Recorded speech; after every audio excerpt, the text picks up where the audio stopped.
I'm a graduate of Hillsdale College, and so one of the folks that we studied there, his name is Russell Kirk, very famous philosopher, historian.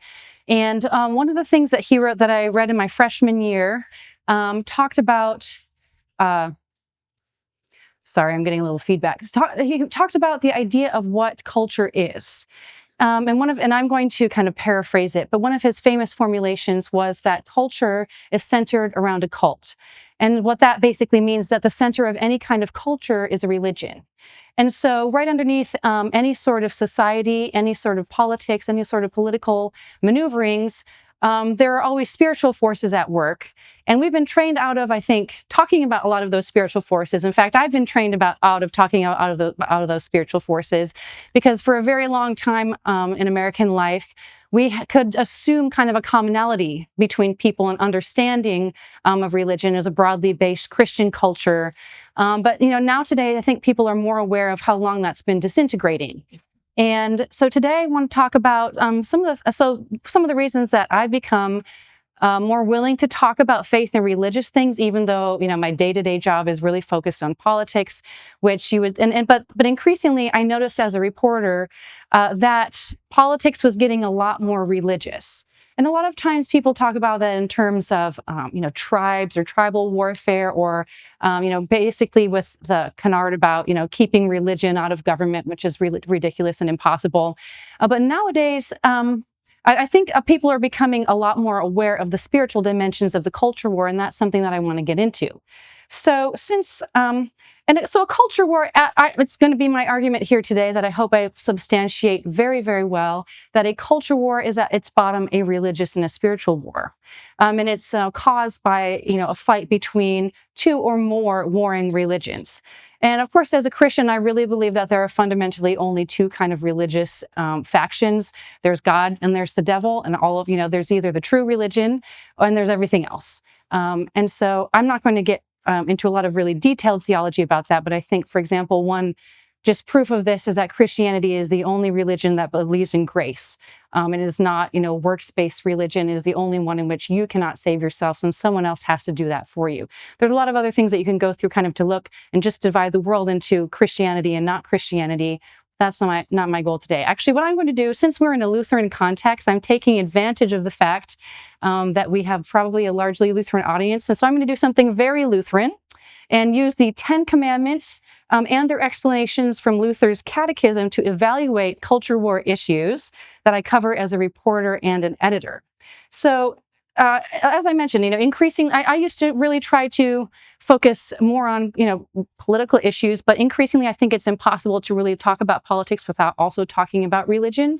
And so I think we just need to be more open about that. And so this talk is part of my effort to do that. Actually, it's been several years ago that kind of popped into my mind that the Democrat Party platform is basically a platform of breaking all of the 10 Commandments. But as I was writing this speech, I also noticed that there were a lot of ways in which the Republican Party breaks some 10 Commandments. It's maybe in a little harder ways to see, but so we will be attacking all sides of the political spectrum today. And it will be, I think, pretty entertaining, hopefully. So let's go ahead and dive right in. So let's start with first commandment, and we're going to go quite through this rather quickly. So I think, how about I ask you all to tell me what the first commandment is? All right, good job, Lutheran audience. Okay, what does this mean? We should fear, love, and trust in God above all things.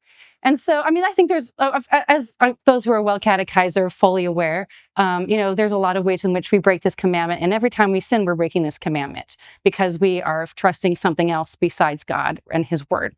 So I'm not going to talk about everything under the sun. I just pulled out a few things that I think are, maybe just just a few examples of the way that this could be applied to politics. And so the first one that I thought of is maybe one that you haven't thought of as really being a culture war issue, although it is becoming so more now, is something I'm just calling militarism. So the idea is, of course, I'm a conservative. Everyone's probably aware of that. So I do support a strong national defense, but all Republicans do tend to worship militarism and support the military-industrial complex above all things. They put their faith in horses, the modern equivalent of horses, tanks, guns, aircraft, rapidly aging and kind of skeptical of the quality of that at this point. But the point is, I mean, of course, we should have a strong national defense to be ready to, protect our people. That's the first basis of a government. That's the whole point of even having one.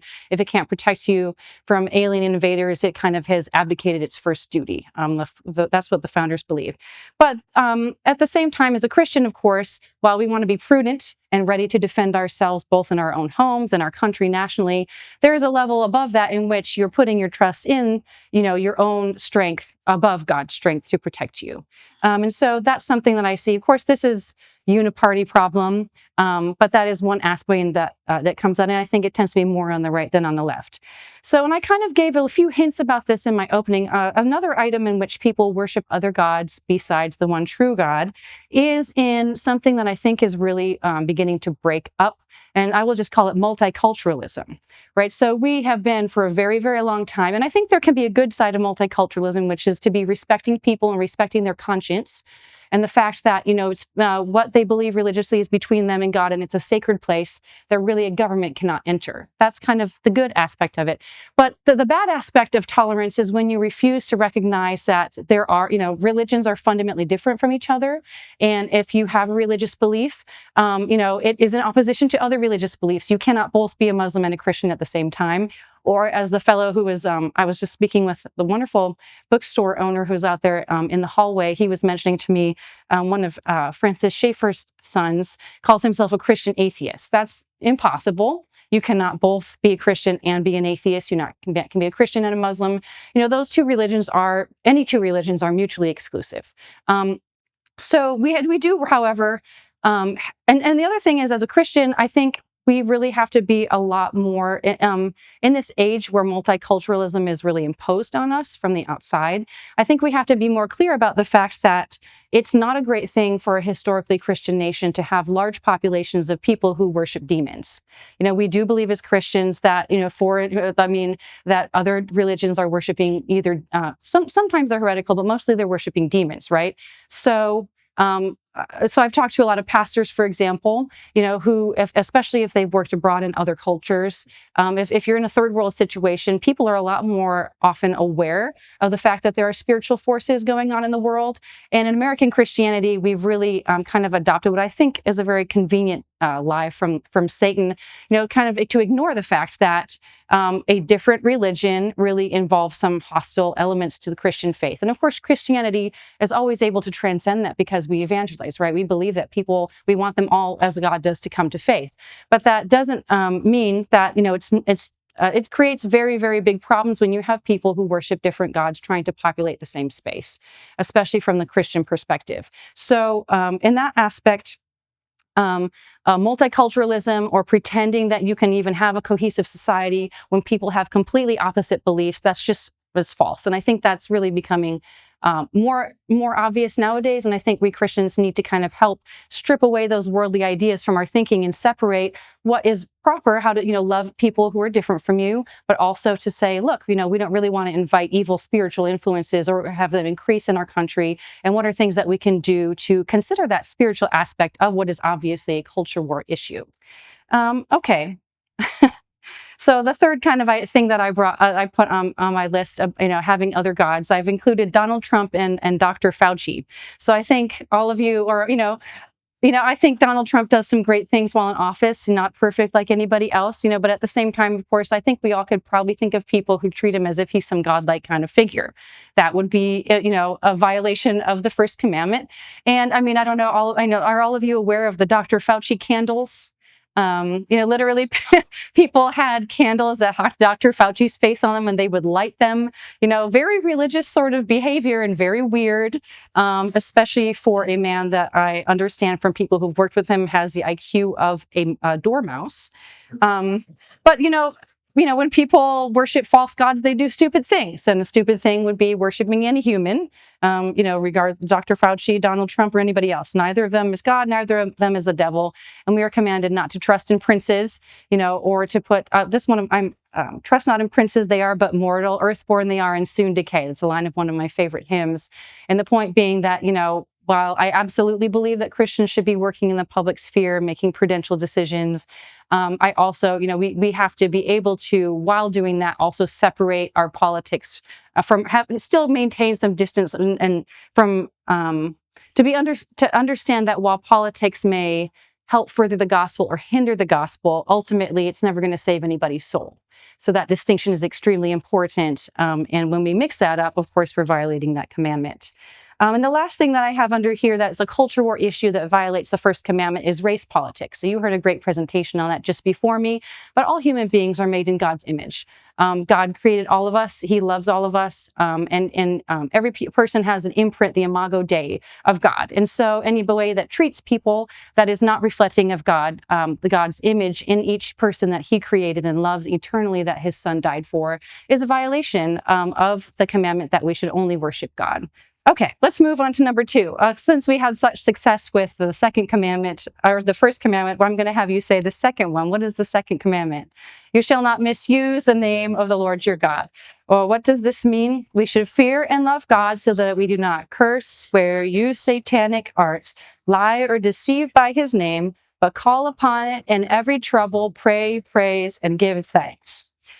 So the first thing that I thought of that in our culture war is a violation of this commandment actually comes directly from my book. So the recent one that Pastor that mentioned in his introduction. So when I was researching a book about queer politics, I was surprised to find that significant queer figures call themselves Lucifer worshipers openly. There are Washington Post write-ups of the fact that there's growth in witchcraft in the United States, and a very large amount of the growth in witchcraft is driven by people who ally themselves with queer sexuality. And they say that they're using forms of witchcraft and satanic arts as a reflection of their sexual behaviors. And again, if you've ever talked with any pastor who has worked with people who are demonically oppressed, who have participated in witchcraft, one of the number one ways of inviting demonic influence in your life is to participate in unnatural sexual behaviors, and that includes pornography. So again, our culture, all of these culture war issues have extremely important spiritual effects on people. So that's why, again, I absolutely think Christians should be involved in politics. It's very important to encourage your state lawmakers to successfully pass, pornography bans for those who are minors at the very least, because I think we've been a lot of times lied to in the church that, as I mentioned, of course, we realize there needs to be somewhat of a separation of church and state. We're Lutherans. We don't want to have state Lutheran churches or any other kind of state churches, right? We have long historical good reasons for that. But at the same time, that doesn't mean that we should turn away from politics completely, because especially in the United States, we have the duty and the responsibility of citizenship, and we are given to love our neighbor. And one way that we would love our neighbor is to ban him from doing things that invite demons into his home. And that is what pornography does. And nowadays, anyway, I could talk about this for a long time. Whoever thought that me, a Christian, straight-laced homeschool graduate, mother of 6 children, would be writing a book about queer sexuality? I will tell you, some of those, sometimes I had to do, we have an internet protection system on our home internet. Some of those times I had to say, husband, I am looking this up. It's for the book. You can go ahead and take a look at it, right? Kind of very, embarrassing, but, it's just something that we do. But the point being, I think Christians, as an exercise of love for our neighbor, really need to be not hiding from the public sphere and not withholding the use of our ability to change things with civic participation, because I do think that's something that God commands. We are to be our brother's keeper, and it should be a very easy thing to get, age verification laws, for one example, passed to protect our neighbors from that evil. So back to the whole, I think it's also really salient. Another salient thing to me about, writing that section of the book was to notice that people who adhere to, who are witches, there's this thing called witch talk. Again, I'm not even on TikTok, but I read the news. So this comes up in the news. There's New York Times, Washington Post articles about it.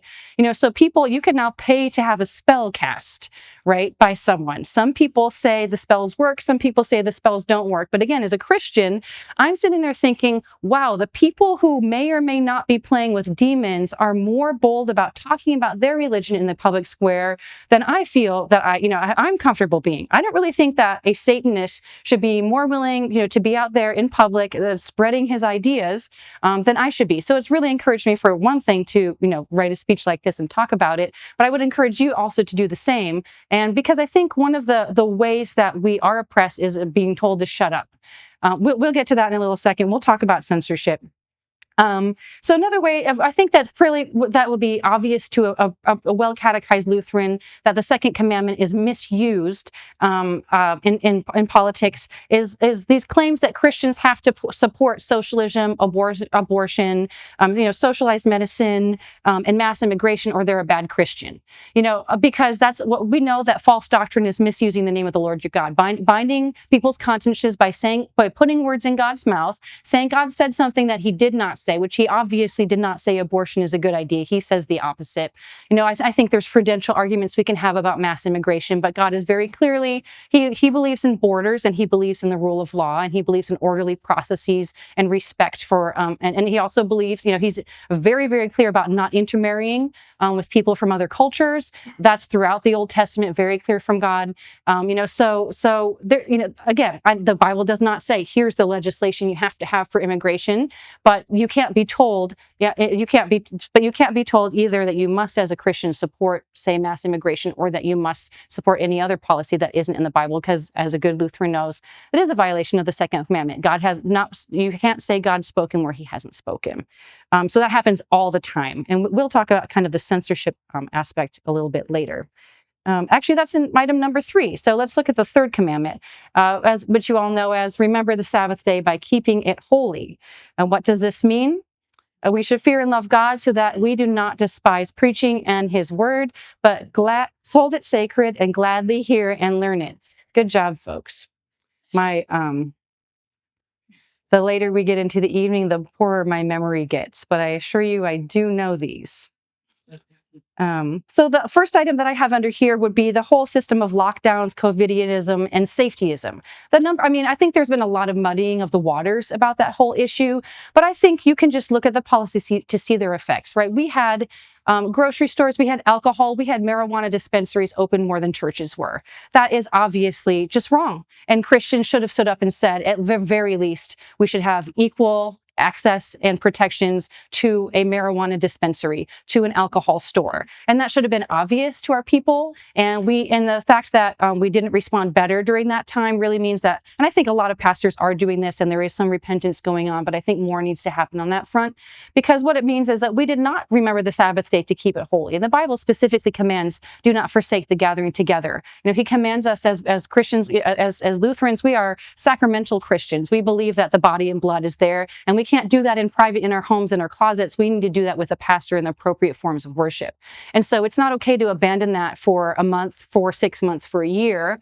And that's the most important thing. So these are all really basic things that really violated that commandment. As you all know, this is not a Republican or a Democrat issue. So I live in the state of Indiana. We had a governor at the time who claimed to be a Christian, who shut down church services on Maundy Thursday in 2020. He also his executive orders went so far as to try to tell people how to do communion, which just for anyone who's legally inclined, that is a major, First Amendment violation right there. There's no way in bleep that anybody from the government gets to come in and say, here's how you're allowed to worship God. That's really well established in American jurisprudence. So that was really a terrible violation of that commandment. And I think it's become more clear.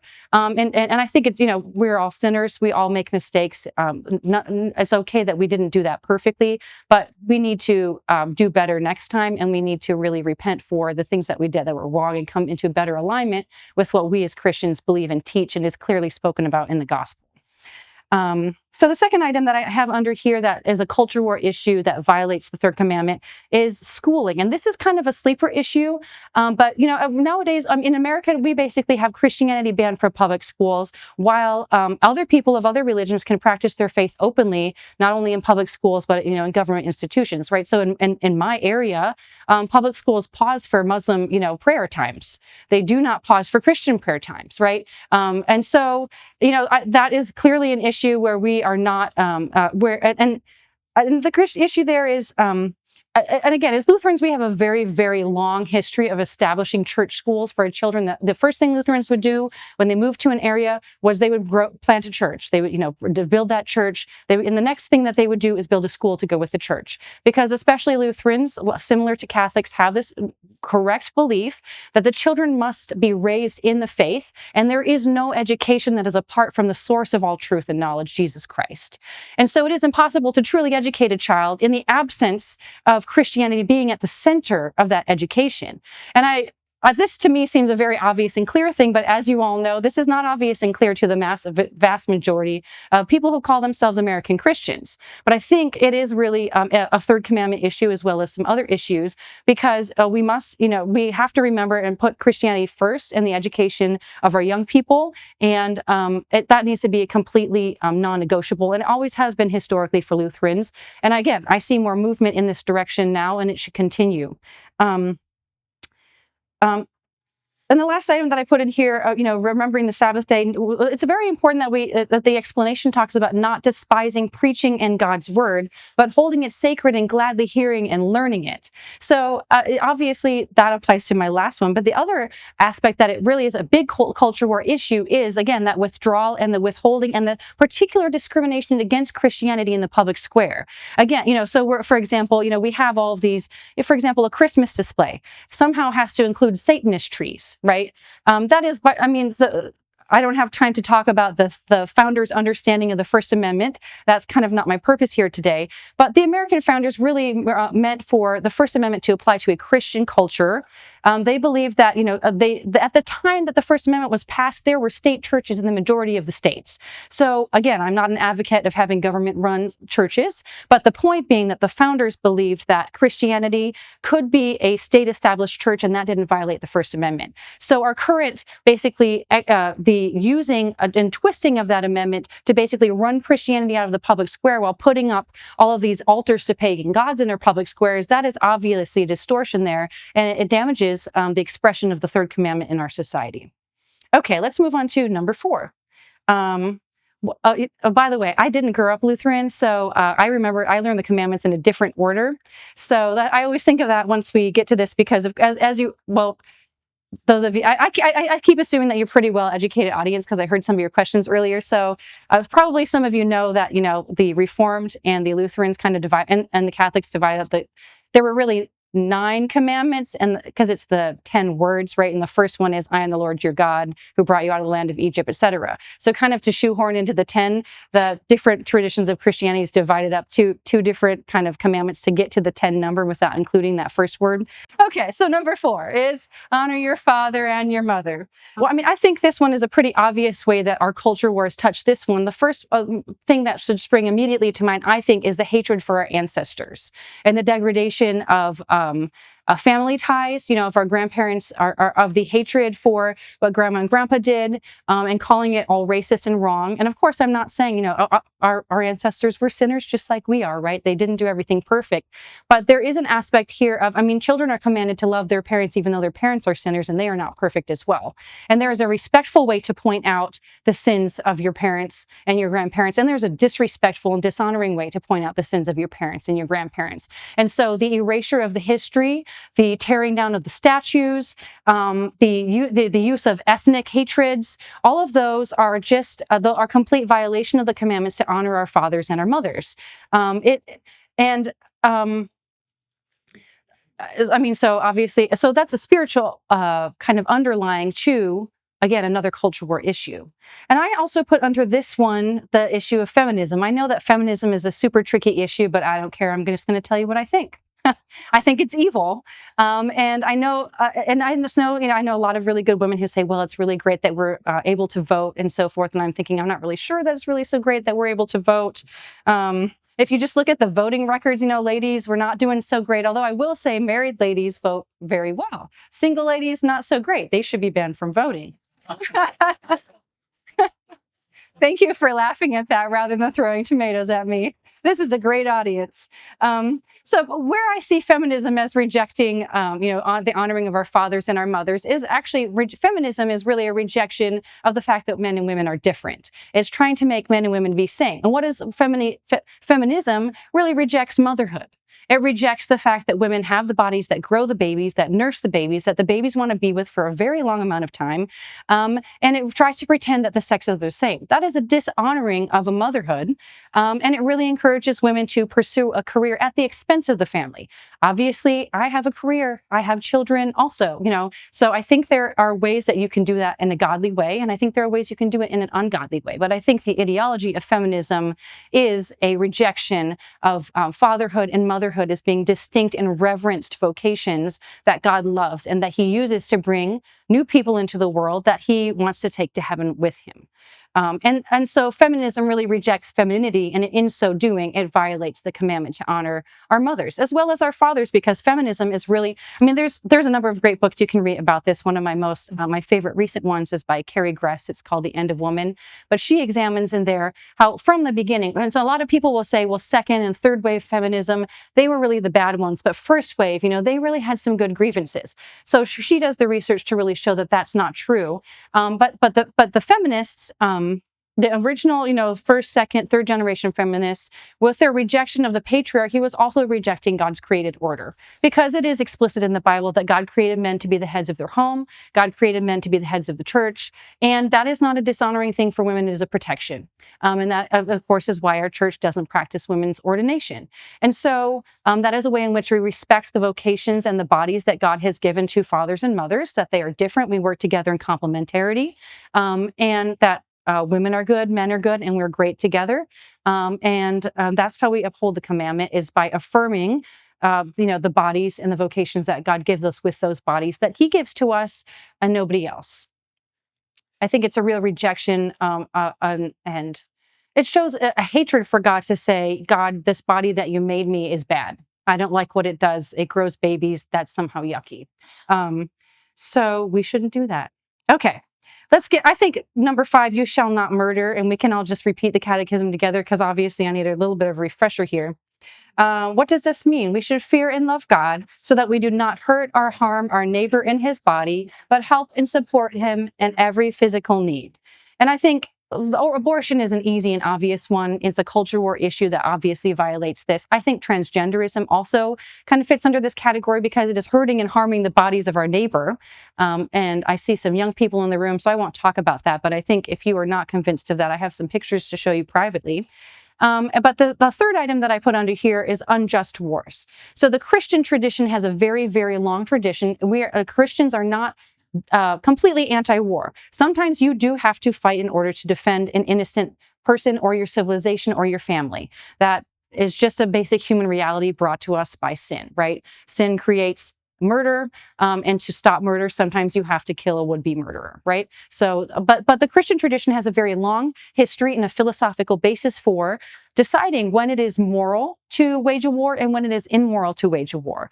And therefore, any unjust war would be violating, these principles of when it is right to kill in defense of a life, and when it is wrong to have an aggressive act. So that, for me as a Christian, is, for example, why I oppose, congressionally unauthorized wars. Right, our country has a system for declaring war, and it should be done by the people's representatives. It shouldn't be done by presidents just designing to drone strike somebody, no matter who they are or what AI has decided that they are a terrorist. So I think, again, Christians there's a lot of arguments to have with a lot of things in the middle. But for me, I think the Christian tradition is very clear on this, and that all Christians have to always be against unjust war, just like we're against vigilante justice, which is injustice, because you have to have the proper authority in order to carry out that really strong thing of potentially taking another life, of bearing force against another human. Okay, let's move on to commandment number 6. You shall not commit adultery. What does this mean? We should fear and love God so that we lead a sexually pure and decent life in what we say and do, and husband and wife should love and honor each other. You're probably waiting for me to talk straight about the Rainbow Coalition item here, but I probably don't even need to get into that as an obvious violation of this explanation of the commandment. So I'm going to talk a little bit about actually divorce laws. So, again, the Bible has our divorce laws in this country are very, very much not in line with what the Bible says is just and right. And so, for example, and the reason for that is because the Bible does give some grounds for divorcing. They're well known to those who are well catechized: adultery, so infidelity, abandonment, and I hesitate on abuse because we're not, it's also well known in church theology. We're not just talking about someone said a mean word once. We're talking about where it's impossible to live with a person. They will not desist in their sin that's harming the other spouse and possibly the children. So Christianity has kind of a tradition of that, but our divorce laws just allow people to divorce each other and dissolve a family and basically murder a family for any reason whatsoever. I got tired of you. I found somebody new on the internet. Whatever the case is, but that is a violation of the Christian tradition of marriage needs to be held sacred. Husband and wives need to love and honor each other's. Really, the ideal is for marriage to be continued for your entire life and for us to stick through it, even when things get tough. And we don't really, and there has to be a cause shown for a divorce to be granted. And it was a better society when we held people to that standard. And that's not much of a culture war issue, but I think it should be. So I don't think I need to talk much about the queer politics. I think that's pretty obvious how there's no husbands and wives involved there, and it's all profaning people's bodies to a well catechized audience like this. And I just also stuck in here. I also think there's some Sixth Commandment issues with with kind of the way that our cultural expectations set up young people to delay marriage long past the time that they hit puberty. It's really unkind and really tempting young people to force them to say, you have to be 30, 35 years old before we expect you to settle down. That's really imprudent. It's unkind and it's tempting to the young people. God made their bodies mature earlier than 35 and be ready for a family. And so I'm not suggesting that we should be getting married at 15, but I think 22 could be a perfectly good age, and that our churches could really think about ways of encouraging young people to be able to sustain a family, and so that is more in line with our biology so that they're not tempted to violate this commandment through fornication. Okay. Commandment number 7, you shall not steal. What does this mean? Oh, I'm actually going to, we'll do the what does this mean first. We should fear and love God so that we do not take our neighbor's money or possessions or get them in any dishonest way, but help him to improve and protect his possessions and income. And here I added a bit, actually, I guess my digression a little earlier was a little helpful because I see a bit of 9th commandment here as well, maybe some 10th commandment, stealing and coveting. Coveting often leads to stealing. So I also threw in a bit of the 9th commandment here, and we will, so I kind of split my discussion of the 9th commandment between 7th and 10th. So I will just read number 9 as well, and then we'll talk about kind of the things related to this. You shall not covet your neighbor's house. What does this mean? We should fear and love God so that we do not scheme to get our neighbor's inheritance or house or get it in a way which only appears right, but help and be of service to him in keeping it. So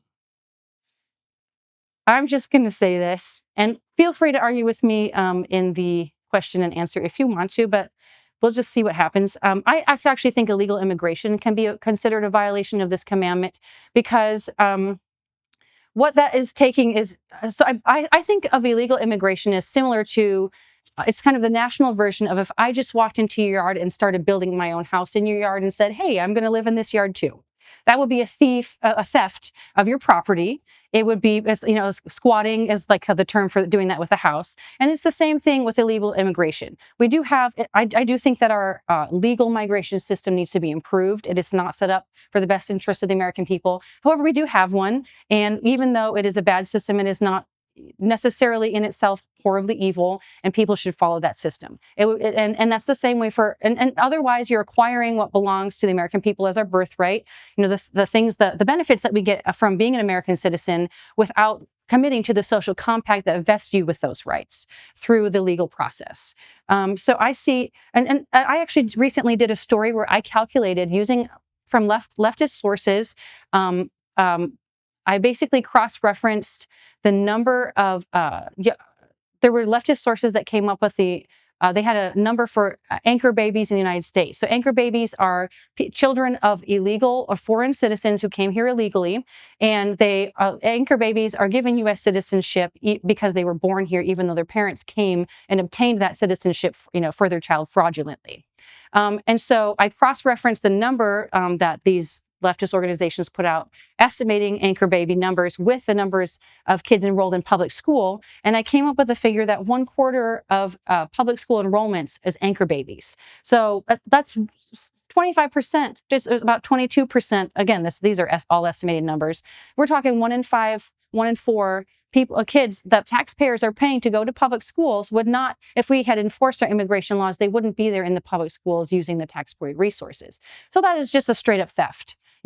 Taxpayers are paying for citizen children to be, if our laws had been enforced, those young people wouldn't be here and taxpayers wouldn't be having to pay for their education. But because their parents broke the law, they are now obtaining through fraud their neighbor's goods, the education, and there's many, many other things that, are available to obtain from breaking American laws, which is one of the reasons that so many people formally tried to do it. I also, another issue that I think this is kind of a sleeper culture war issue because we see it pop up in a lot of different ways, but it's not really talked about head on, is the issue of inflation. Inflation is a way basically in which a government steals from its own people. And our government is stealing from our own people by devaluing our money because it has a lot of debt made basically promising things to people in order to buy their votes. And so that's wrong. That's stealing. Our money is worth less. Things that you worked for over your life. Maybe you want to save it and put it away for your children. You want to have an inheritance to pass on. You want to save for your old age. And the government, really, it's a hidden tax, is taking away what you've labored for. That's stealing, and it's wrong. And related to this is kind of the debt financialization economy that we have, where people are able to extract wealth or extract resources from other people without really working for it. And so I'm not going to kind of talk about a lot of things about that, but kind of if anyone is familiar with the concept of private equity, there's a lot of just like straight up stealing that's happening that's technically legal, but it is exploitation. And our current system allows that, but we shouldn't, because it is a violation of the 7th commandment. It is wrong to steal from other people. He who doesn't work should not eat, and he, who does eat should share in the fruits of the bread of his labor. Big corporations should not be basically, displacing people with low wage people they import from abroad, so they don't have to give American style benefits, to the people that they should be paying well to be able to support a family. That's wrong. It's okay. Let's see where we're doing. Okay. I'm going to move on to numbers 8 and 9 so that we can get to Q&A. Number 8. This is one of my favorites. I could probably talk about this for a long time. In fact, I think I will just end with talking about. No, I have a little bit to say about number 9 still. All right. So commandment number 8, of course, is you shall not give false testimony against your neighbor. What does this mean? We should fear and love God so that we do not tell lies about our neighbor, betray him, slander him, or hurt his reputation, but defend him, speak well of him, and explain everything in the kindest way. So this is a really, really big one for me as a reporter, because I'm here to tell you that the majority of what we call news is slander and propaganda. And basically my job as a reporter, for the Federalist, is to try to pierce through that slander and propaganda. I think some of you, there's only a few of you in this room who are maybe too young for this, but I think a really obvious example that will immediately be apparent to you is if I talk about the confirmation battle over Supreme Court Justice Brett Kavanaugh. He was falsely accused of participating in, shall we say, for the young ears here, violence against women multiple times as a child, and nobody ever talked about it for 30, 40 years until he became up for a Supreme Court justice. There was no credible evidence for that. People who were supposed to be eyewitness said, "Look, I don't have any memory of this happening." The one witness who claimed, that she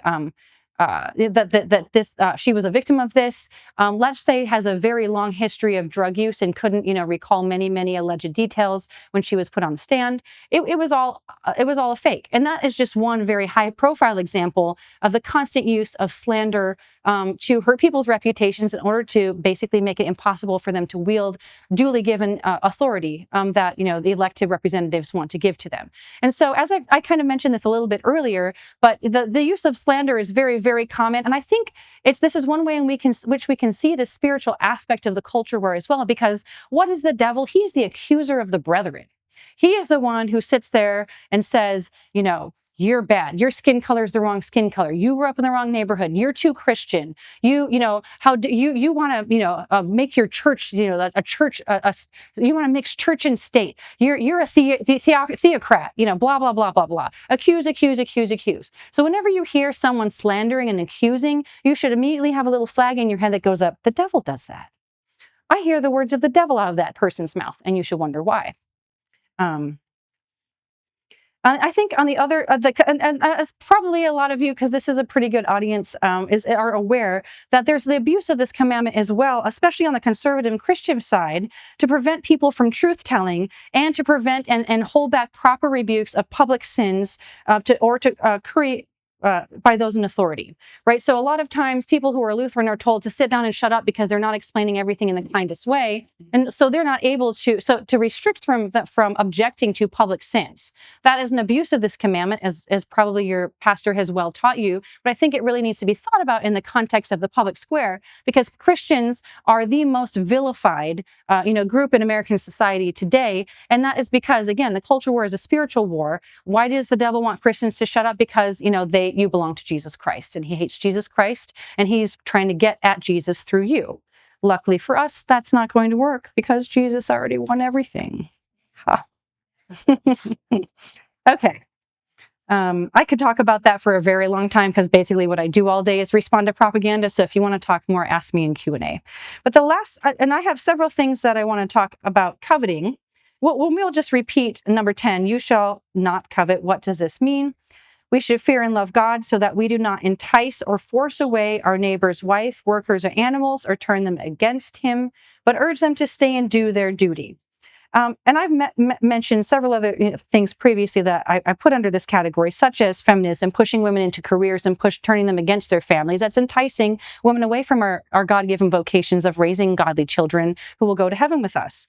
The offshoring of American jobs and hiring of low wage, essentially, I don't really think, most migrants are exploited, right? It's not a good situation for them. It's just better than their terrible home countries, right? They are basically, I did some investigative reporting, talking to employers in my hometown recently, and they were gloating about how, illegal migrants never complain to them. They never have job grievances. And I'm like, yeah, that's because all you got to do is out them and they'll be shipped out of the country, right? So they basically have an exploitable labor force that, that they're abusing. That is really that's abusing your workers and taking them away from their proper duties and vocations to their own families and countries.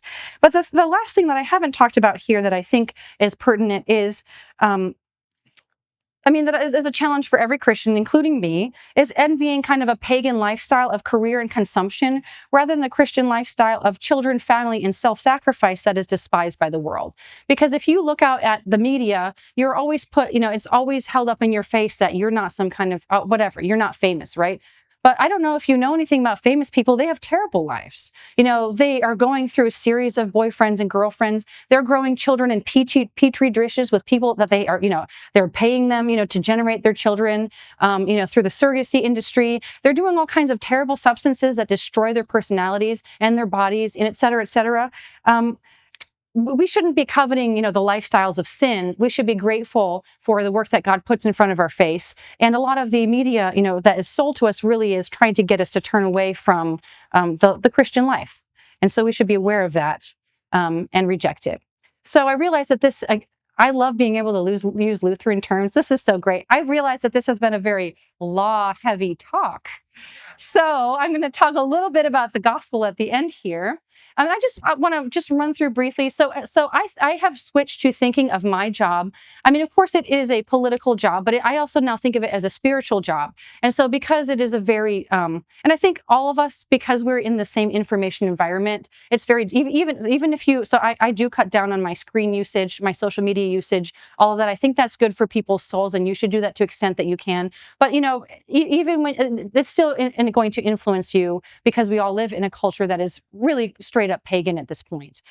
So I have adopted some spiritual practice that I should have done long ago, and I just want to exhort them to you because I said to myself, look, what I'm doing at work today is very heavy on the spiritual warfare, because speaking truth is an act of spiritual war.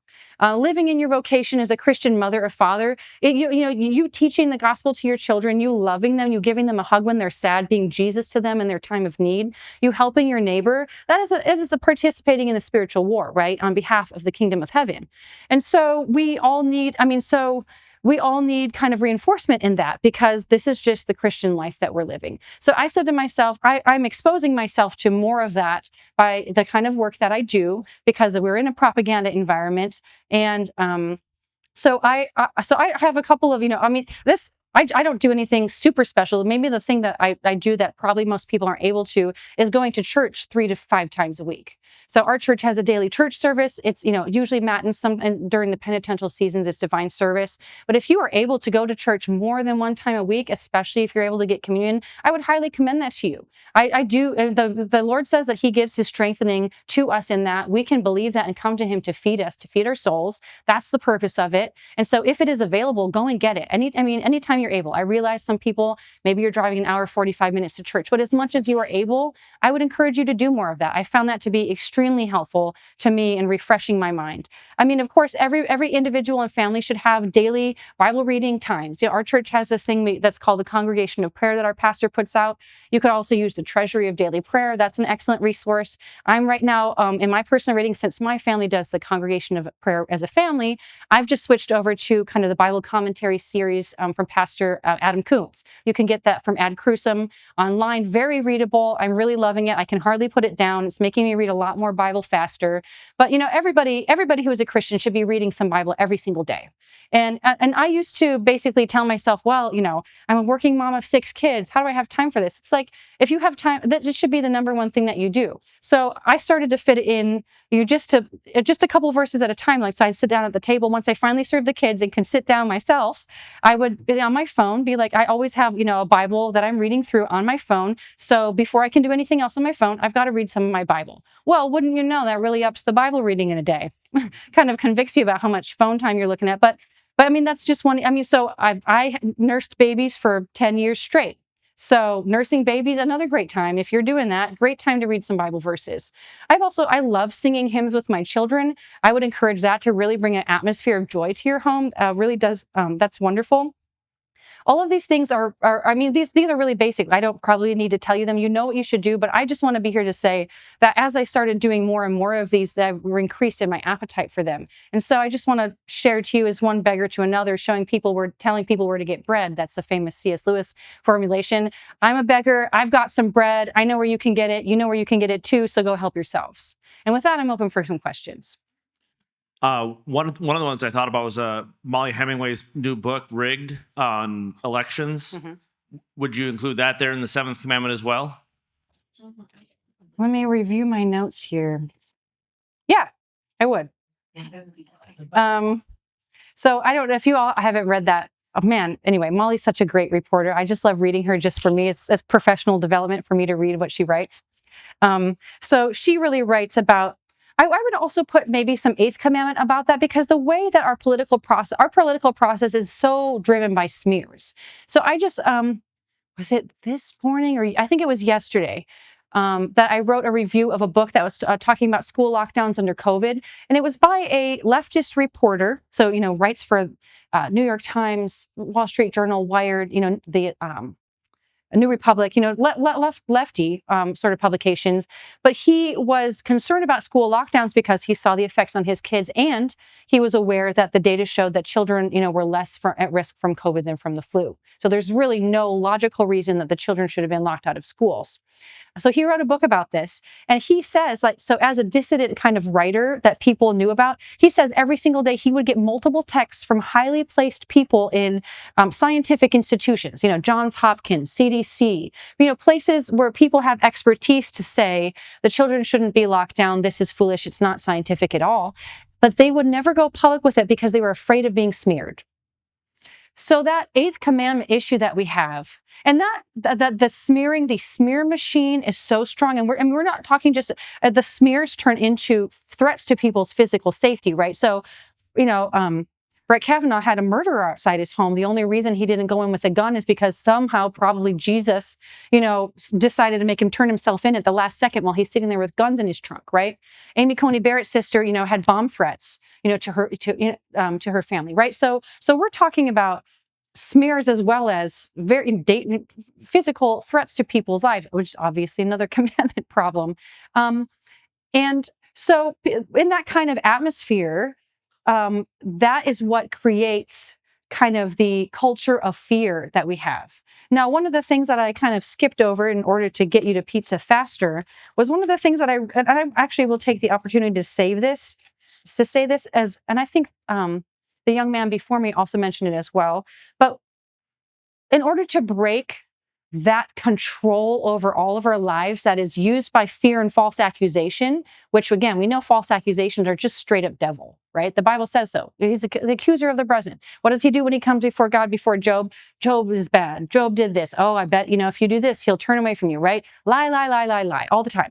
So anytime you know a lie, the devil's at work, right? Because the devil uses lies. They're his tool. And so the thing that I was going to say is that I would really encourage, we really need more men to stand up and use their God-given protective instincts and to have the courage. And I like how Mr. Jackson said, speak the truth in love, because that is also a Christian imperative. You do not do your own cause good by speaking the truth in let's say a Donald Trump way. I think he's very effective, but he also, if I was in that position, I would feel restrained by my Christianity from some of the sorts of, things, which is maybe why God's able to use him in a way that he's not able to use a more Christian person. But I would really ask for the men to step up prudently with love, but because men do have the innate courage that God gave them to say, that's a lie, I'm not taking it.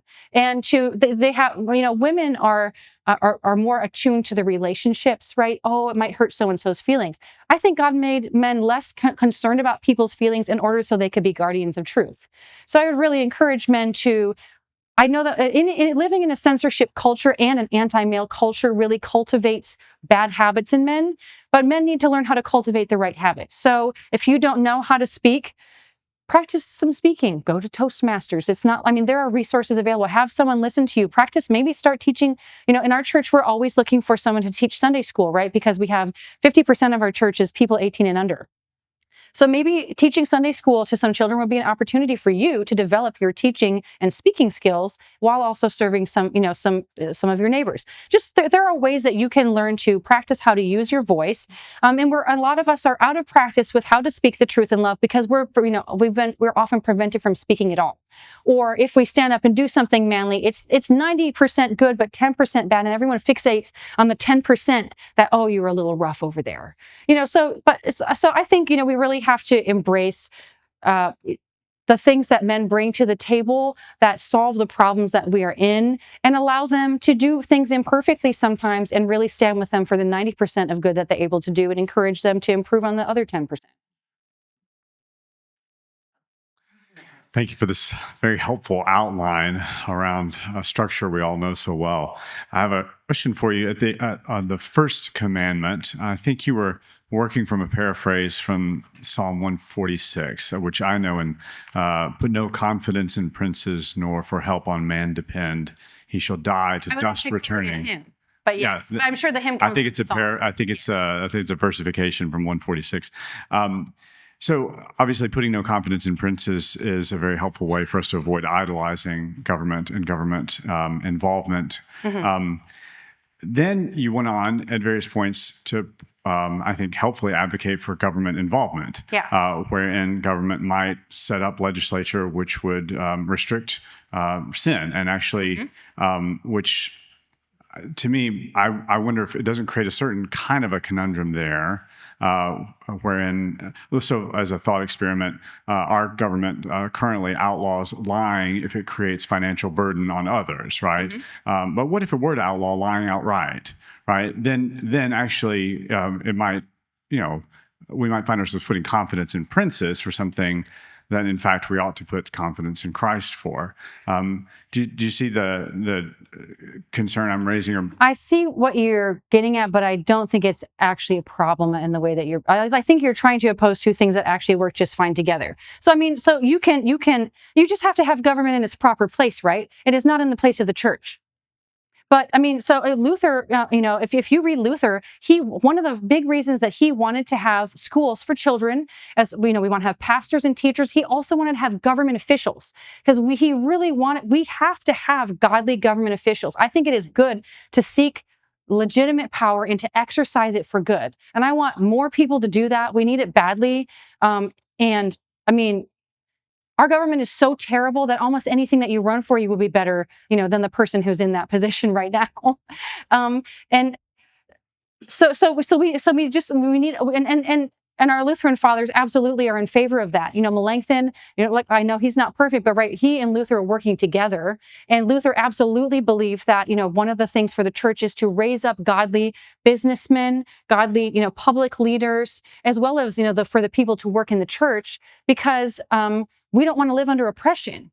And we are losing, a lot of the self-government system that our founders set up for us, but we still have enough of it that it is possible to make a difference, especially if you start in the AAA leagues and try to work yourself up to the majors, right? And so I think I see too many more people using the first commandment as a false reason to not get their hands dirty, taking authority and doing difficult sacrifices to protect other people from Satan. And, the wielding of just government power is a way in which that you can fulfill a very important vocation. And you shouldn't idolize it, but you don't have to idolize it. You can have it in its proper place and do it the right way. So I don't see any contradiction between saying that government shouldn't be idolized, but yes, it is an instituted authority that God gives to us for our good, and we should try to make it be as much of that as possible. So feminism is satanic, but we just came from I just came from an evangelical background. I was raised, you're a girl, but you can do whatever you want. Yep. But I enlisted in the military right after high school. I do not think women should be in the military at all, because just to go through basic training, it goes against it basically forces us to get rid of our nurture and the way that God created us. Are there certain industries where you think women should not be, whether it's because they might be in positions of authority, like maybe women shouldn't be in politics at all, or economics? Are there particular fields where you think they shouldn't be in? I don't think women should be. I don't think women should be police officers, soldiers, or firefighters. I do think that women. I mean, it's just an obvious, I think, argument from nature. I do think that women can be in support roles there, like we're in support roles all the time, right? So there's nothing wrong with a woman being a secretary. I mean, I know I just said something that feminists would hate, right? Oh, nothing wrong. But so I'm saying, there are roles in the military that do not involve combat. And I think it's good for women to be ready to defend their homes and to be physically strong. If we're in an emergency situation, so for example, I don't think this is going to happen, but if China was going to invade us, I don't think it is any violation of my womanhood to be shooting some Chi-Coms as they're stomping down my door. Okay.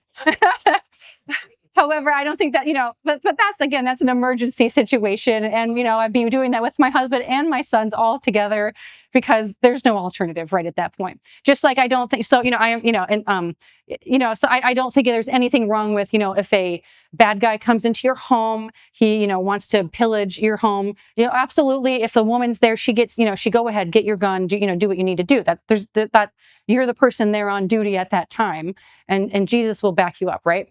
He's with you wherever you are. But should we, seek and train for anti-feminine positions that are obviously better held by basically any man?